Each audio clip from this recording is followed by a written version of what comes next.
La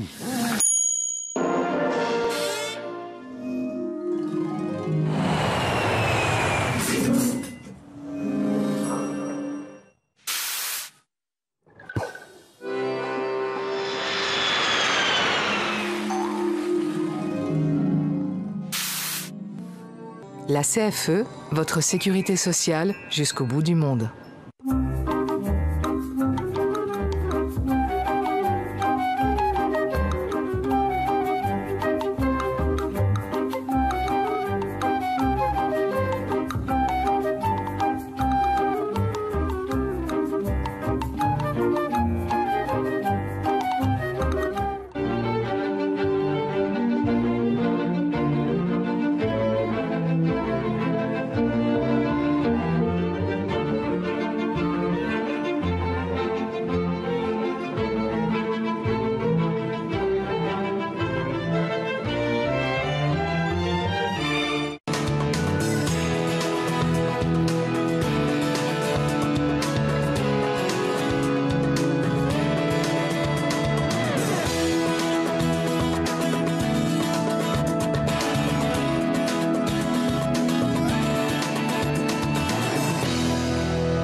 Bonjour et bienvenue sur le plateau des 24 heures chrono de l'International pour cette 3e heure de direct consacrée à la ville de Dubaï.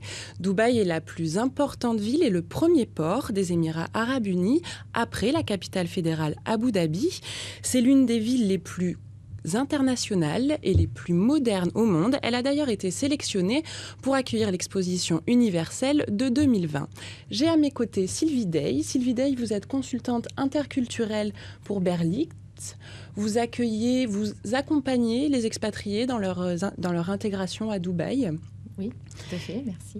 Et Marina Faye-Ruiz, vous êtes auteure du livre 3-2-1 Explore les Émirats Arabes Unis.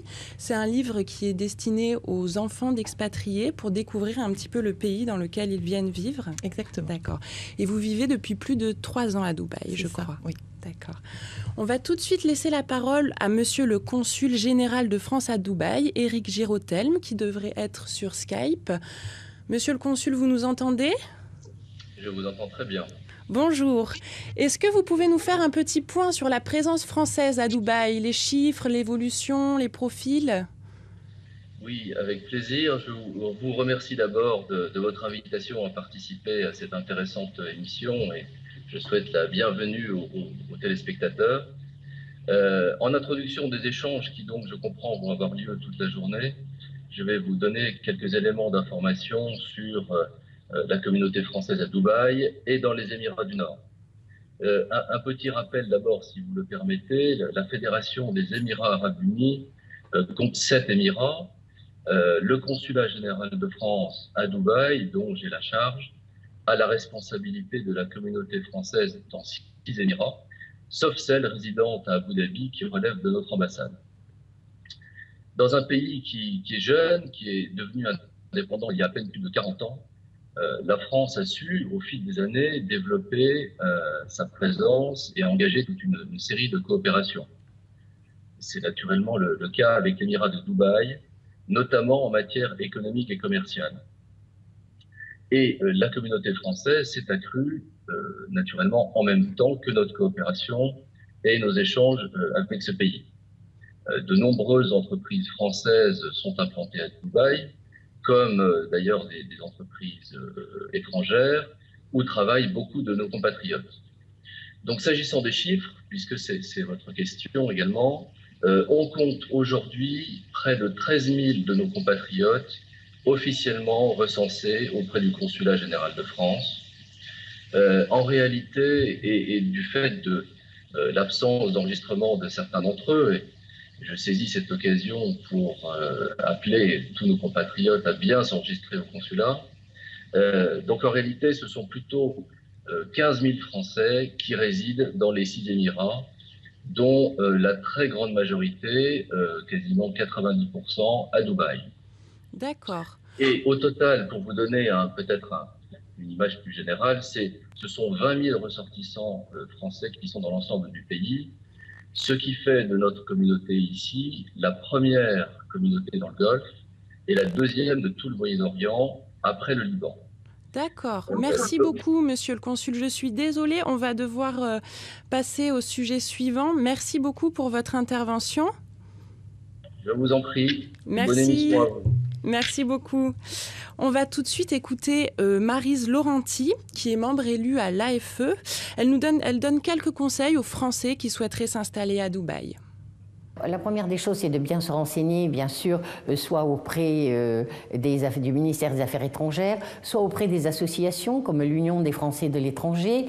Ce qu'il faut bien comprendre, c'est que ça n'a jamais été, comme parfois certains médias le disent, ça n'a jamais été l'Eldorado. On ne ramasse pas l'or à la pelle dans les rues de Dubaï ou d'Abu Dhabi ou d'ailleurs.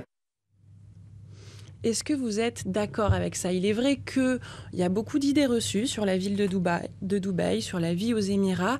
Par exemple, on dit souvent qu'on peut trouver facilement un emploi à Dubaï, un emploi bien payé. Est-ce que vous êtes d'accord avec ça, Marina?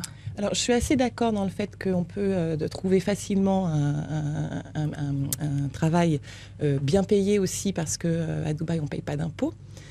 Par contre, effectivement, il faut toujours faire attention au coût de la vie et un travail à Dubaï, voilà, il faut toujours comparer que c'est aussi, on cotise pas pour nos retraites, donc il y a des frais, effectivement, des frais de scolarité, des frais de logement, donc bien comparer. Le conseil que moi je donnerais effectivement aux gens qui veulent venir, c'est de bien s'informer sur je trouve un travail, je suis en concurrence déjà avec beaucoup de nationalités, je suis expert dans un domaine, donc peut-être que je vais trouver quelque chose. Après, où j'insisterai aussi, c'est que par exemple moi, femme d'expatrié, ça m'a permis de changer complètement de secteur. Donc il y a une facilité aussi à changer un peu de travail, mais quand même de bien faire attention à le travail que je trouve, quel package je vais avoir et quels coûts sont à côté. Voilà, beaucoup pensent effectivement qu'on va devenir riche, ce qui n'est pas trop le cas. Hein. On vit bien, mais c'est pas l'Eldorado. D'accord. Le marché du travail reste très concurrentiel. Très concurrentiel avec beaucoup de Je vais juste redonner la parole à monsieur le consul. Il a envie d'intervenir. Monsieur le consul, vous êtes là? Oui, je suis toujours là. On vous écoute. Simplement pour rebondir un peu sur ce qui avait été dit et puis compléter un tout petit peu ma réponse tout à l'heure. Oui. Vous dire que l'augmentation de la communauté française a été rapide ces dernières années, puisqu'elle a triplé en 8 ans et elle a doublé en 5 ans. Et vous dire un peu pourquoi, enfin très, très brièvement. D'abord parce que Dubaï, je crois, a réussi à développer un modèle attractif pour l'environnement des affaires. Et c'est une société, par ailleurs, qui est ouverte et tolérante, donc accueillante pour les étrangers, mais qui n'est pas pour autant permissive et reste très attachée aux traditions. Et c'est un point que je tenais à préciser à votre antenne. Merci. Autre élément d'explication, évidemment, la tendance à l'expatriation des Français qui est traditionnelle dans le monde et qui touche bien évidemment Dubaï. Et puis, rappelez peut-être que les printemps arabes et leurs conséquences ont renforcé un peu plus l'attractivité de Dubaï pour les acteurs économiques installés dans la région. Un point, si vous le permettez, juste pour ne pas abuser de mon temps de parole, mais simplement rappeler aussi aux téléspectateurs que on est loin du cliché d'une ville un peu artificielle où tout est facile. Au contraire, il faut savoir que la concurrence ici est très rude, quel que soit le métier que l'on exerce. On est en compétition avec toutes les nationalités du monde, et ça sera certainement dit dans l'émission. Et donc venir travailler à Dubaï n'est jamais simple. Il faut vraiment mûrir son projet, réfléchir, et nous sommes parfois loin, au-delà des opportunités qui existent naturellement dans la ville. Nous sommes parfois, il faut se méfier du miroir aux alouettes, comme on dit parfois, que Dubaï peut être pour certaines personnes. Tout à fait. Merci, monsieur le consul, Voilà. pour cette intervention. Merci beaucoup. On va rebondir. Donc, il dit qu'il faut se méfier du miroir aux alouettes. Peut-être est-ce qu'on peut tout vendre au Dubaïote, par exemple? Alors, effectivement, on a cette image, puisque le cheikh Mohammed a tout fait pour rendre le climat des affaires très attractif à Dubaï. Et il y a beaucoup d'argent, donc on se dit on va pouvoir vendre ce que l'on veut. Ça passe quand même par une bonne connaissance du consommateur local, qui a été habitué à une certaine exigence, à une certaine qualité. Moi, je donne toujours un peu le même exemple, qui est une expertise ne suffit pas. Hein. Il faut aller au-delà, ça passe par la connaissance, comme je disais, de la culture. Je reprends toujours cet exemple il y a quelques années, en 2008, où effectivement Abu Dhabi voulait construire sa première centrale nucléaire, et que effectivement la France a une expertise. Hein. Je crois qu'on est reconnu dans le monde entier pour avoir cette expertise, et malheureusement on n'a pas remporté l'appel d'offres, et c'est un consortium américain et coréen qui a remporté l'appel d'offres. Donc je trouve que c'est un très bon exemple qui illustre effectivement, je ne veux pas rappeler des mauvaises nouvelles, mais qui illustre effectivement, ok, on a l'expertise, mais ça ne suffit pas. Il faut aussi être très compétitif, il faut aussi rechercher la qualité et connaître la culture locale et les attentes des consommateurs et des clients. D'accord, très bien. Là, on a parlé un petit peu de la culture locale, mais le marché est extrêmement interculturel. On travaille avec de nombreuses nationalités. Comment est-ce qu'on gère ça au quotidien dans le travail ? Les multiculturalités. Oui. Alors, moi, j'interviens donc pour animer des formations. Donc, effectivement, on récupère souvent des personnes qui au départ, partent en se disant bon, ça va aller, je vais m'en sortir. Et puis, effectivement, il y a des problèmes de communication, des problèmes de rapport au management, à la hiérarchie.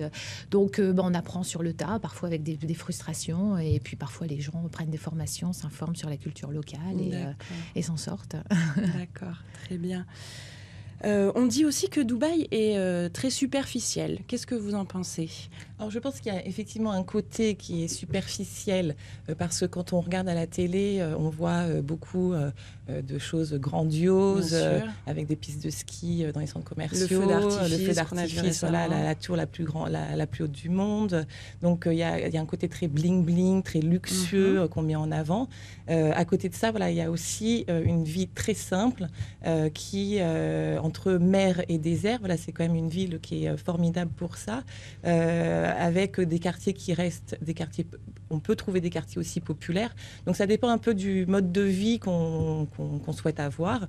Ce qui est bien en fait, c'est qu'on peut tout avoir en fait. D'accord. Du bling bling au plus simple. D'accord. Justement, on va tout de suite écouter Juliette Capillaire, qui elle est installée depuis 2 ans à Dubaï, qui nous parle un petit peu du coût de la vie sur place. Le coût de la vie à Dubaï est relativement moins élevé qu'en Europe. L'immobilier est plutôt moins élevé, même si les prix ont tendance à beaucoup augmenter, surtout à l'approche de l'exposition de 2020, l'exposition universelle qui aura donc lieu à Dubaï. Pour tout ce qui est restaurant, c'est plutôt moins cher en général, sachant que si on ne boit pas d'alcool, c'est vraiment beaucoup moins cher. Et si on boit de l'alcool, là, ça approche des prix de la France, par exemple. Surtout, plus le restaurant est branché et plus forcément on se retrouve dans la même échelle de prix. L'essence est 3 fois moins chère qu'en France. Les taxis sont aussi 2 à 3 fois moins chers. Donc elle nous parle un petit peu du coût de la vie. Je pense qu'elle a fait le tour du sujet. Qu'en est-il du coût de l'immobilier ? Alors sur l'immobilier, je pense qu'on est sur des prix qui sont plutôt proches des prix parisiens. Par exemple, je pense que dans le quartier où il y a beaucoup d'expatriés français, pour vous donner un ordre d'idée, pour une famille avec 2 enfants, ça doit être à peu près, on va dire, une fourchette entre 150 000 dirhams et 200 000 dirhams. Donc ça, quand on rapporte en euros, ça va faire quand même un loyer d'environ 2 500 € par mois. Donc on est quand même sur des tarifs assez élevés. Après, c'est vrai que, comme le dit Juliette, on retrouve quand même l'essence qui n'est pas du tout chère. Où il faut faire attention, c'est aussi les frais de scolarité. Bon, en France, on a quand même l'habitude à une école plutôt publique et gratuite.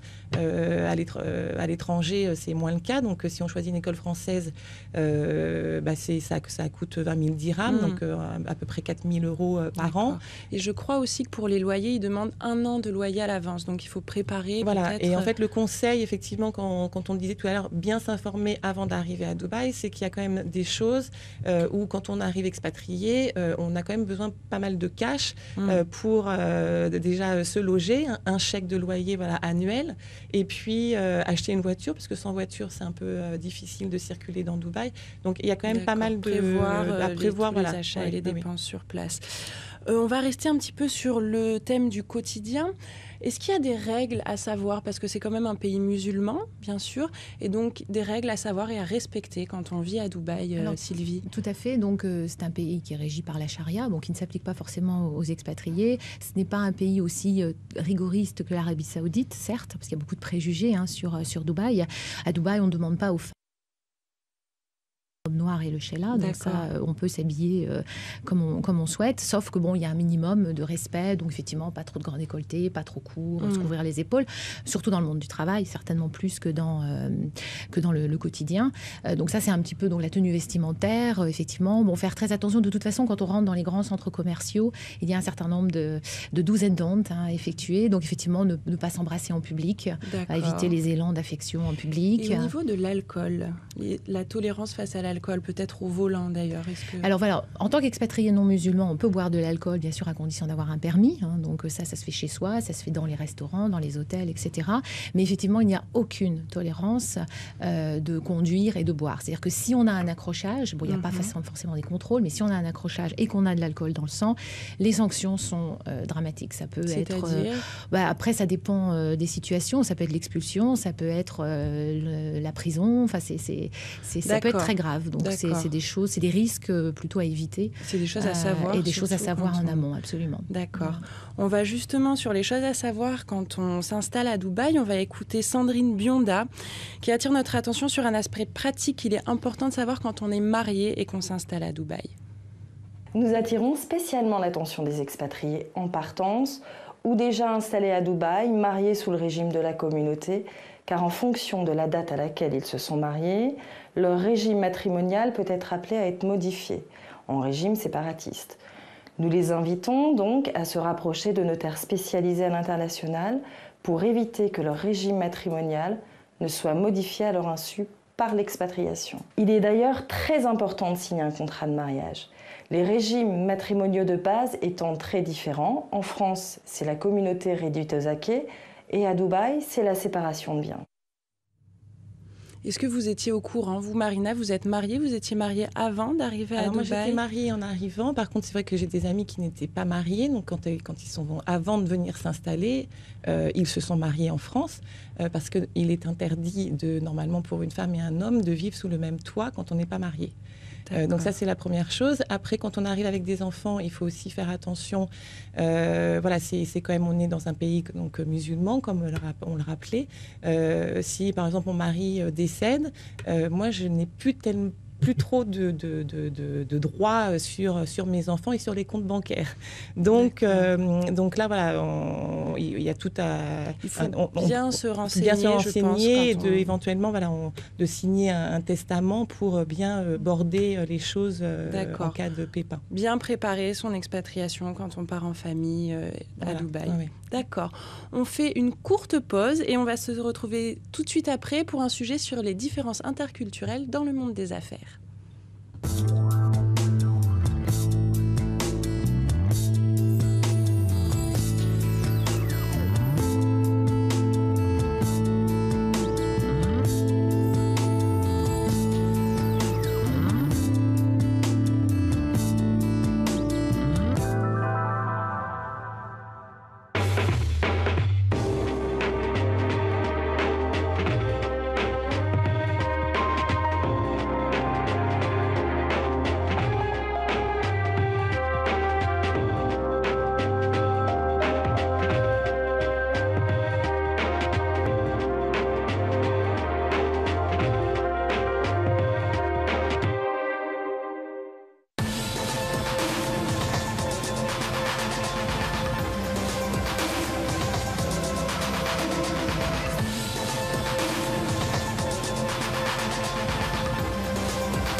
De retour sur le plateau des 24 heures de chrono de l'International. Pour cette émission consacrée à Dubaï, j'accueille une nouvelle intervenante sur le plateau, Pascale Grasset, bonjour. Bonjour. Vous êtes directrice du développement Moyen-Orient-Afrique pour la société Alstom Transport et vous travaillez notamment à la mise en place d'un tramway à Dubaï. Oui, c'est absolument. cela ? D'accord. On va tout de suite regarder une vidéo d'Agnès Lopez-Cruz qui nous parle des différences culturelles dans le monde des affaires, car il faut savoir que Dubaï et les Émirats est un pays où il y a énormément de nationalités différentes. Vous pouvez peut-être nous dire les chiffres, Sylvie ? Alors de tête, il y a une différence entre les Émirats et Dubaï, mais environ 18% de locaux. D'accord, vous avez 60% ou 65% d'Indiens, Pakistanais, Philippins, 13%, je ne sais plus si ça fait 100 au bout du compte, mais 13% donc des nationalités arabes, donc égyptiennes, Jordan, enfin Syrie, etc., donc tout autour. Et puis vous avez très peu finalement d'expatriés occidentaux, la plus grande majorité étant des Anglais, puisque Dubaï est un protectorat anglais au départ, donc beaucoup de Britanniques, mais aussi des Sud-Africains, des Américains, des Australiens. D'accord, donc etc. c'est très varié. Pour nous, interculturalisme, c'est un laboratoire, oui, c'est clair. D'accord. Du coup, on écoute tout de suite Agnès Lopez-Cruz qui nous parle des différences interculturelles dans le monde du travail.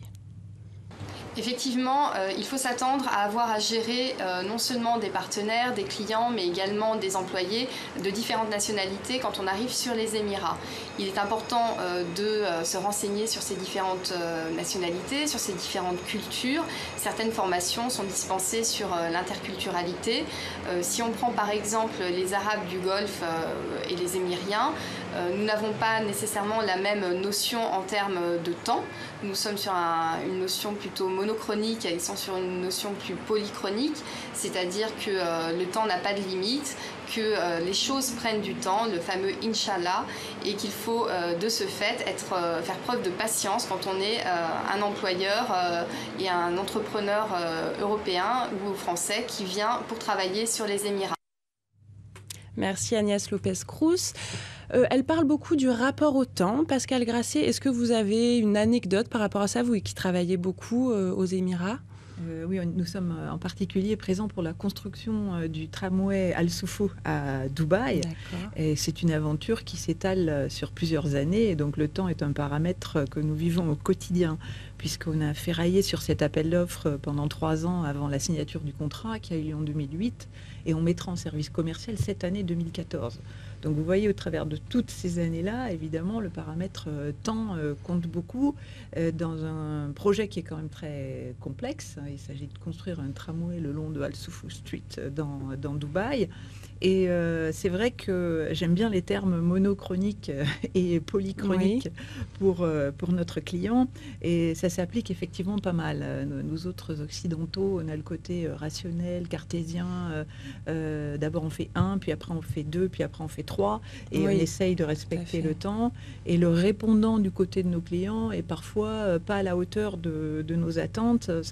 Ils peuvent mettre plusieurs mois à donner leur avis sur un point sur lequel on attend une réponse en quelques jours. Et puis d'un seul coup, ça tombe. Et alors là, c'est à notre tour d'être super réactif et d'être en mode tout de suite pour répondre à leurs exigences. Est-ce que vous sauriez expliquer un petit peu cette différence du rapport au temps, Sylvie ? Alors oui, nous, on a des journées complètes pour expliquer. Donc en quelques minutes, effectivement, c'est toujours intéressant de revenir dans les origines, donc religieuses, climatiques, historiques. Une origine religieuse, et je ne citerai qu'une perle de l'islam qui dit que la patience est de Dieu, la hâte est de Satan. Donc déjà, quand on a compris ça, on se dit d'accord, donc il ne faut pas que je mette la pression, il faut y aller doucement. Une deuxième raison, c'est que ce n'est pas un manque de respect ou un manque de ponctualité, c'est qu'il y a une autre priorité. Je donne toujours un petit exemple anecdotique. Si vous êtes en retard à une réunion, justement, et en cours, en chemin, vous rencontrez un de vos collègues que vous n'avez pas vu depuis 6 mois puisqu'il a été hospitalisé. Qu'est-ce que vous faites ? Est-ce que vous vous arrêtez, auquel cas vous êtes très en retard à la réunion ? Donc est-ce que vous préservez la relation à votre collègue ou est-ce que vous vous précipitez à la réunion, auquel cas vous êtes à l'heure ? Dans cette partie du monde, en tout cas sur les Arabes du Golfe, Golfe, c'est on s'arrête. Parce que le lien, la relation à ses collègues, aux clients est très importante. Donc c'est une culture où on va passer beaucoup plus de temps à fumer la chicha, à boire le thé. Comme Laurence d'Arabie disait, les Arabes ne travaillent pas pour des entreprises, mais pour des personnes. Donc c'est le lien qui est important, c'est la relation, d'où effectivement au détriment parfois du temps. D'accord. Peut-être un dernier mot aussi, quand on est une femme et qu'on travaille à Dubaï, est-ce qu'il y a des choses à savoir au niveau de la religion toujours? Oui, enfin, au niveau de la religion, vous avez souligné tout à l'heure qu'on pouvait effectivement rester vêtu à l'occidentale et avoir, sans avoir à porter la baya comme dans d'autres pays. Ceci dit, il y a parfois certains comportements qui consistent à ne pas serrer la main à une femme. Ce qui peut arriver à certaines situations maladroites, en particulier lorsqu'on est dans une délégation avec des collègues masculins qui, eux, ont droit à la poignée de main. Et donc, il faut quand même prêter un peu attention à est-ce qu'il va me tendre la main ou pas, parce que c'est pas une règle non plus, certains le font. Et donc, éviter de se trouver un peu maladroitement avec la main en l'air. Je pense que c'est important de préciser que c'est une preuve de respect, de pas serrer la main. Alors tout à fait, nous on essaie toujours dans notre métier d'expliquer, d'éviter les préjugés et justement d'expliquer le pourquoi. Et effectivement, beaucoup pensent que c'est par un manque de respect, et en fait c'est au contraire, c'est par protection. Alors il suffit de remonter à l'histoire de l'islam pour voir que Mahomet a passé son temps à protéger la femme et que le Coran a été interprété évidemment différemment au fil des siècles, des gouvernements et selon le niveau d'éducation. Mais au départ, c'est par protection. C'est pour ça qu'à Dubaï, vous aurez effectivement un taxi pour les femmes, conduite par une femme, donc les femmes peuvent conduire. Vous aurez une rame de métro réservée aux femmes, etc. Donc c'est un endroit où finalement on est extrêmement respecté. Moi, je pense que vous partagez de toute façon, oui, au-delà de cette anecdote de pas serrer la main ou de devoir mettre une abaya, ça occupe 1 minute sur les journées et les années de relations professionnelles dont je vous ai parlé. Et sur le fond des choses, j'ai jamais ressenti la moindre restriction dans la façon de s'adresser à moi, de me regarder dans les yeux, de m'écouter et d'avoir des relations tout à fait normales. Ça reste très ouvert, mais dans l'ensemble du monde arabe d'ailleurs. D'accord, très bien. Merci beaucoup. Merci Sylvie Dey pour votre intervention. Pascal Grasset, on se retrouve tout à l'heure. Vous laissez la place à un autre intervenant et vous revenez tout à l'heure. On fait une courte pause et on se retrouve juste après pour un focus sur la création d'entreprises sur place.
Nous sommes de retour sur le plateau des 24 heures chrono de l'International pour cette émission consacrée à Dubaï.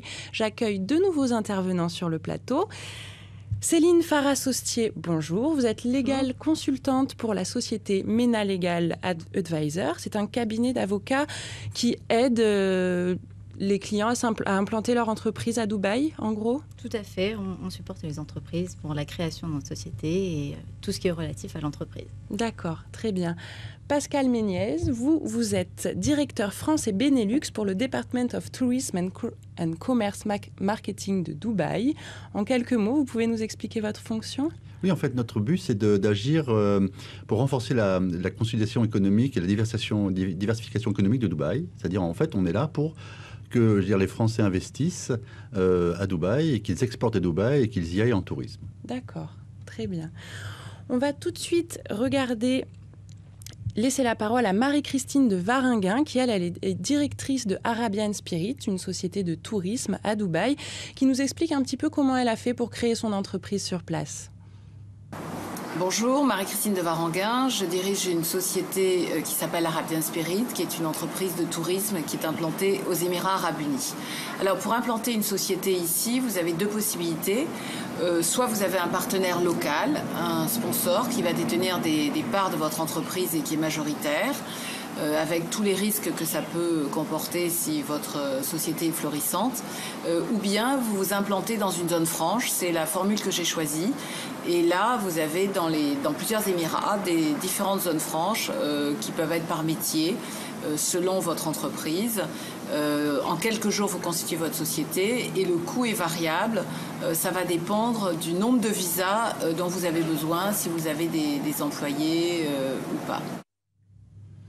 Alors, elle parle du risque de s'implanter avec un partenaire local. Est-ce que vous pouvez nous en parler, Céline ? Alors oui, je suis contente de rebondir sur ce point parce qu'en effet, on met en place, pour protéger les entrepreneurs étrangers, on met en place des pactes d'actionnaires qui vont permettre de cadrer et de limiter l'implication du partenaire local. C'est-à-dire qu'en réalité, il n'a pas du tout de rôle à jouer dans l'entreprise. Et aucune participation non plus financière. Toute la distribution des dividendes et des profits se fera à l'étranger, à l'actionnariat étranger. Et par contre, on peut également décider de donner un rôle à ce partenaire local. Et c'est important pour certaines entreprises qui ne connaissent pas le marché, qui ont besoin de s'ouvrir à un certain marché auquel ils n'auraient pas accès sans ce partenaire local. Donc, on peut décider de donner un rôle ou non à ce partenaire. On dit un partenaire actif ou silencieux. Ce partenaire local, on va le rémunérer. Une rémunération annuelle qui peut évoluer selon la taille de l'entreprise et le rôle qu'il va jouer. Ça peut être de 2 000 € à 10 000, 15 000 €. Ça peut aller plus haut également en fonction de la taille de l'entreprise. D'accord. Et on peut aussi s'implanter dans une zone franche. Qu'est-ce qu'une zone franche, Monsieur Méniez ? Une zone franche est un lieu qui rassemble des entreprises et qui permet d'avoir la propriété à 100% de son entreprise. Contrairement effectivement à une implantation en dehors des zones franches, donc à Dubai City, où là effectivement un partenaire local est requis à hauteur de 51% des parts. Voilà, donc c'est la grande différence avec effectivement les zones franches et les entreprises à Dubai City. D'accord. Du coup, comment choisir s'implanter dans une zone franche ou dans le territoire de Dubaï et comment faire ce choix ? Alors là, tout va dépendre. Donc les principaux points qu'il faut prendre en considération quand on souhaite s'implanter à Dubaï, tout d'abord, c'est de savoir quel est le marché qu'on va viser. Donc l'activité de l'entreprise. Quelle va être la licence qu'on va devoir prendre afin de pouvoir exercer et opérer sur la zone. Donc la licence souhaitée, le marché visé. Est-ce qu'on veut un marché simplement sur les Émirats ou un marché développé à l'international ?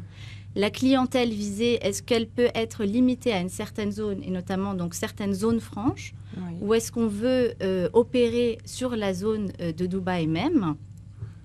La taille de l'entreprise, c'est-à-dire le nombre d'employés, donc qui va aussi déterminer la taille des bureaux à prendre. Tous ces critères sont importants à prendre en compte pour savoir si on va s'implanter ou non dans une zone franche ou en zone locale. En zone franche, certaines entreprises font le choix de s'implanter en zone franche. Si on veut opérer sur le territoire en local, on doit passer par l'intermédiaire d'agents commerciaux. Alors, je parle quelques secondes sur le rôle de l'agent commercial et l'importance de bien choisir cet agent. Parce qu'il est très difficile de se défaire de cet agent, que ce soit pour une entreprise implantée en zone franche ou une entreprise étrangère, par exemple une entreprise française, qui souhaite opérer directement aux Émirats, qui doit également passer par l'intermédiaire d'agents. L'agent, on peut enregistrer ou non ce contrat de commerce qu'on va passer, ce contrat d'agence qu'on passe avec cet agent, on peut l'enregistrer ou non au registre d'agence commerciale. Si on fait le choix d'enregistrer ce contrat, on est bloqué en quelque sorte pour se défaire. Donc si on n'est pas satisfait de notre relation, c'est un peu délicat. Donc il faut faire une investigation au préalable sur le choix de l'agent. Si on peut ne pas enregistrer le contrat au registre d'agence commerciale, c'est mieux. Mais la plupart des agents réputés n'acceptent pas de contracter ou de travailler sans cet enregistrement. D'accord, donc bien choisir son agent. Très important. On va tout de suite faire une courte pause et on se retrouve tout de suite après sur un sujet sur l'exposition universelle de 2020 qui aura lieu à Dubaï.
Nous sommes de retour sur le plateau des 24 heures chrono de l'International pour cette émission consacrée à Dubaï que nous allons achever sur un sujet sur l'exposition universelle de 2020 et on écoute tout de suite Agnès Lopez-Cruz qui nous parle des opportunités liées à cette exposition. Alors, effectivement, l'obtention de l'expo Dubai 2020 a été extrêmement bien reçue sur les Émirats. Je ne sais pas si ça s'est vu depuis la France, mais aux Émirats, il y avait une vraie ferveur, une vraie adhésion aussi bien des individus que des entreprises vis-à-vis de ce projet. Donc, au niveau des opportunités, il faut savoir que l'exposition universelle tournera autour de 3 grands thèmes, la mobilité, la durabilité et les opportunités. Il va s'agir de créer une aéropolis qui sera équidistante entre Abu Dhabi et Dubaï pour recevoir ce qu'on estime à 25 millions de visiteurs pendant ces 6 mois, la période d'exposition. Les besoins et les opportunités pour les sociétés françaises seront réels, à savoir dans le domaine des infrastructures, des transports, de l'hôtellerie, de l'hébergement. Il y aura également la création de nouveaux malls, de nouvelles zones commerciales, et puis un vrai défi en termes de gestion des énergies, défi sur la partie électricité, sur la partie traitement des eaux, qui sont des secteurs dans lesquels les Français sont en général performants et innovants. Merci Agnès Lopez-Cruz. J'ai à mes côtés Pascal Grasset, vous êtes de retour sur le plateau, et Monsieur Méniez. Une réaction par rapport à la vidéo, vous êtes d'accord avec ce que dit Madame Lopez-Cruz ? Oui, tout à fait. L'opportunité que représente le fait d'accueillir l'exposition universelle 2020, c'est d'abord une formidable fenêtre que permet cette manifestation pour mieux connaître la destination. Il va y avoir un vecteur de communication extrême et surtout des opportunités manifestes sur les entreprises françaises, sur un certain nombre de secteurs. Moi, je citerai simplement que l'Émirat de Dubaï a l'intention de doubler son parc d'hébergement, c'est-à-dire de construire en clair 300 hôtels supplémentaires d'ici 2020. Ce qui va représenter un certain nombre de chantiers, vous imaginez bien. À l'intérieur d'un hôtel, ce sont des espaces de vie, c'est de la décoration, c'est bien sûr du BTP, c'est de la restauration, ce sont des thématiques liées, ma foi, au spa, l'aspect récréatif, des parcs d'attractions. Voilà pour l'aspect touristique.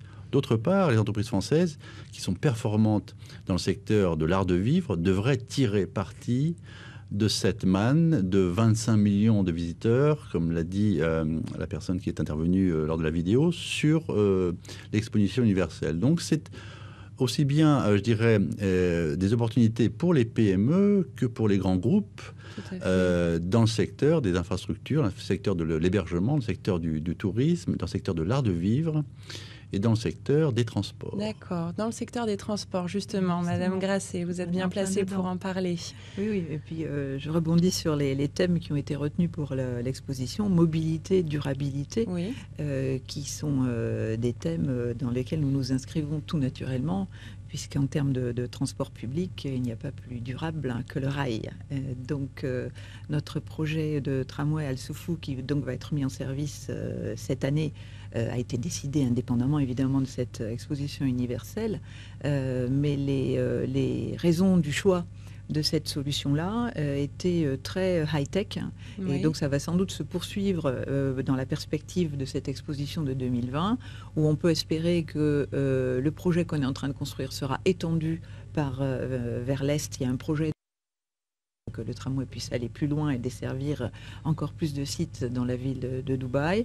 Et puis au-delà de ce projet de tramway, il y a également un appel d'offres qui devrait bientôt être organisé pour une nouvelle ligne de métro, la ligne Violette, sur laquelle évidemment Alstom Transport a vocation à se positionner. Bien sûr. Merci beaucoup, merci Pascal Méniez, merci Pascal Grasset.